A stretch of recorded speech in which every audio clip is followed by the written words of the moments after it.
Sandro Marcos, totoo kaya itong lumabas ngayon na video matungkol po sa proyekto mo di umano na umabot ng yun, pero di ko lang alam bakit nagkakaganito. Kaya sa mga loyalista nga, panoorin nyo to. Anyari dito sa ICI, alam nyo kaya ito? O ito, may video na ipinost po si Boss Mil. Pinuntahan talaga niya dyan. Netong nakaraan pa yan. Pero ito, ipinost na niya ang video. Ito ang makikita nyo. Meron tayo nakitang project dito po sa may distrito ni Congressman Sandro Marcos. Ayan, makikita natin mga boss, ayan, start date supposed to be February 13, 2025. Ang completion date niya is supposed to be September 15. So ang contractors ay Rotaflex. So tingnan natin mga boss. So ayan.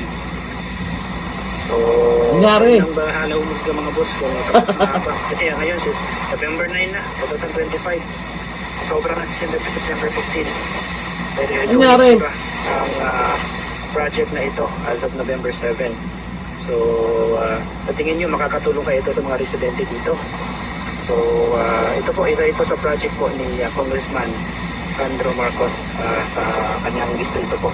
Ayan, so kayo na mga musika po na kung tapos na ba ito or ano nga ba ang inyong masasabi dito. Mga boss, meron tayo nakita. Anyari, Sandro, nako, puro kayo Duterte. Ito may video, baka sabihin nyo AI yan ha. Baka sabihin nyo fake news yan ha. Mapakinabangan kaya yan. Ang laki ng perang inilabas dyan. At may date pa kung kailan matatapos yan.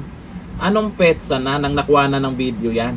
Dahil sa video na yan, malamang kasalanan pa rin ng mga Duterte yan. Dapat imbestigahan ang Davao City. Ganun na lang lagi. Ngayon ito harap-harapan. Nakikita nyo dyan.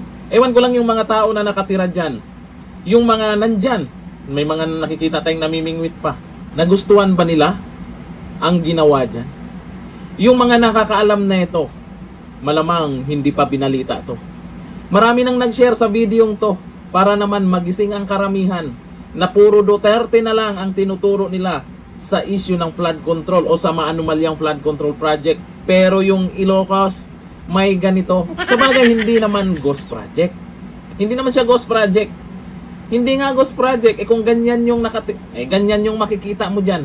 Tapos yung bakal, naku, ano ba naman 'yan? Yung pera kaya ay nagamit na lahat 'yan. Kaso nga lang sa tingin niyo pag bumaha 'yan, mapakinabangan kaya ng taong bayan? Sa tingin niyo pag bumaha diyan ay kayang harangin yung lakas ng tubig pag pumasok sa kabahayan? Mukhang ang baba pa rin ah. Tapos mas mataas pa yung bakal ah. Yung bakal ganyan-ganyan lang. Wala pa rin eh. Ano yan? Nakaraan na balitaan po natin, may lugar din po na poste lang ang nakatayo. Tibay nyo talaga. Oh, sa mga loyalista, nga, ang sakit niyan sa mata. Ano sabi niyo dyan? Ha? Tamimi na naman kayo niyan. O ayon po dito sa mga nag-comment, ang sabi ni Miyaka, naku, bakit mo boss, magagalit mga loyalista? Ay, sabi ni Miyaka Pida.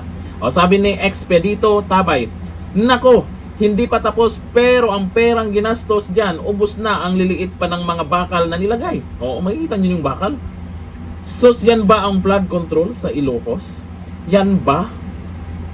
O sabi ni Cecil Constantino Madarang, ang ganda pang tourist spot, galing naman ni Congressman Sandro Marcos. The best talaga, congratulations. The best, ang galing ni Sandro Marcos. Hindi siya ghost project. Nakikita po natin, may ginawa pero hindi man lang tinapos, di ba? Baka naman siguro may magandang paliwanag po dyan si Congressman Sandro Marcos. Baka may magandang dahilan siya dyan. Talaga naman. Hanggang dito na lang, thank you.